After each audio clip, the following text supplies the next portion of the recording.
بسم اللہ الرحمن الرحیم۔ السلام علیکم۔ اللہ صلی وسلم دائما ابدا علی حبیبک خیر الخلق کلہم ورفعنا لک ذکرک۔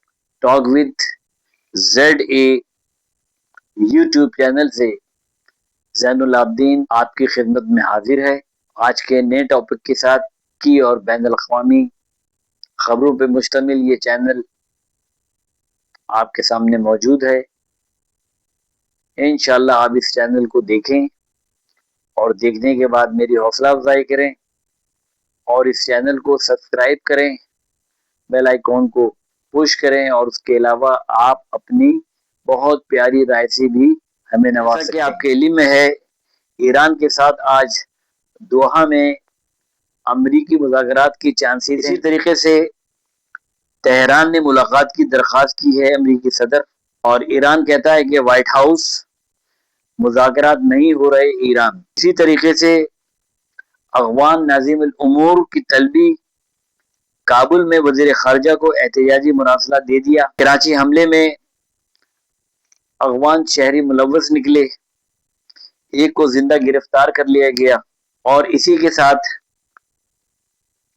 بلاول بھٹو وزیر اعظم کے ہمراہ شہید ایرانی رہنما خامنائی کے نماز جنازہ میں شرکت کے لیے ایران جائیں گے۔ پیکا ایکٹ کی خلاف ورزی سہیل آفریدی کی طرف سے کی گئی ہے، اور پیکا ایکٹ سہیل آفریدی کو گرفتار کرنے کے حکم جاری کر دیے ہیں۔ اور اسی طریقے سے آزاد کشمیر ٹرانسپورٹ چل پڑی ہے، سڑکیں بازار دوبارہ سے کھل چکے ہیں، عوام کی گہما گہمی شروع ہو چکی ہے۔ اسی طریقے سے پاکستان نے بھارت کو وارننگ دی ہے کہ ہمارے پانی پر ہاتھ ڈالنے والے کا ہاتھ کاٹ دیا جائے گا۔ یہ وارننگ پاکستان نے بھارت کو دی ہے، اور پی آئی اے کا انتظامی کنٹرول عارف حبیب لمیٹڈ کے سپرد کر دیا گیا ہے۔ اور آزاد جموں کشمیر، سپریم کورٹ نے پی ٹی آئی کی عبوری رجسٹریشن کا فیصلہ معطل کر دیا ہے۔ اور اسی طریقے سے کابل میں دھماکہ کے سیاسی بادل چھا گئے۔ بدخشاں میں حالات بہت زیادہ کشیدہ ہیں۔ ایک مرتبہ پھر اسرائیلی فوج کا لبنان پر حملہ، شام میں بھی پیش قدمی، غزہ میں 4 شہید کر دیے۔ اور سپریم کورٹ نے اپنے فیصلے میں شادی میں دلہن کو جو ملنے والے جو زیورات ہوں گے وہ دلہن کی ذاتی ملکیت ہوں گے، یہ سپریم کورٹ کا فیصلہ آ چکا ہے۔ اسی طریقے سے 190 ملین کا جو کیس ہے وہ رہائی کے لیے عمران خان اور اس کی اہلیہ کی اپیل آئینی عدالت میں جائیں، رجسٹرار سپریم کورٹ نے یہ کہا ہے۔ اور گنڈا پور دوبارہ کے پی میں وزیر اعلیٰ بننے کی سوچ رہے ہیں، اس سلسلے میں ان کی لابنگ بہت تیزی سے جاری ہے۔ اور اب آپ کو اسٹاک مارکیٹ کے بارے میں کچھ بتا دیتے ہیں کہ امریکہ ایران کی کشیدگی سرمایہ کاروں کے 1 ارب 14 ارب روپے کم و بیش خسارے کا نقصان ہے۔ یہ بین الاقوامی خبر ہے کہ یورپ میں جس طریقے سے گرمی پڑ رہی ہے، پیرس کے سرد خانوں میں لاشیں رکھنے کی گنجائش کم و بیش ختم۔ حالیہ دنوں میں جو گرمی یورپ میں پڑی ہے، اس کی وجہ سے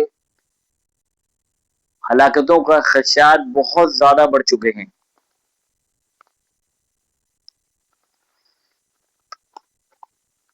اور ایک طرف خبر یہ بھی ہے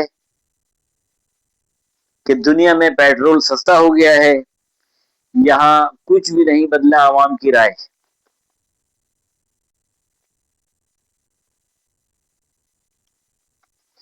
اس وقت امریکہ چاہتا ہے کہ جنگ بندی برقرار رہے۔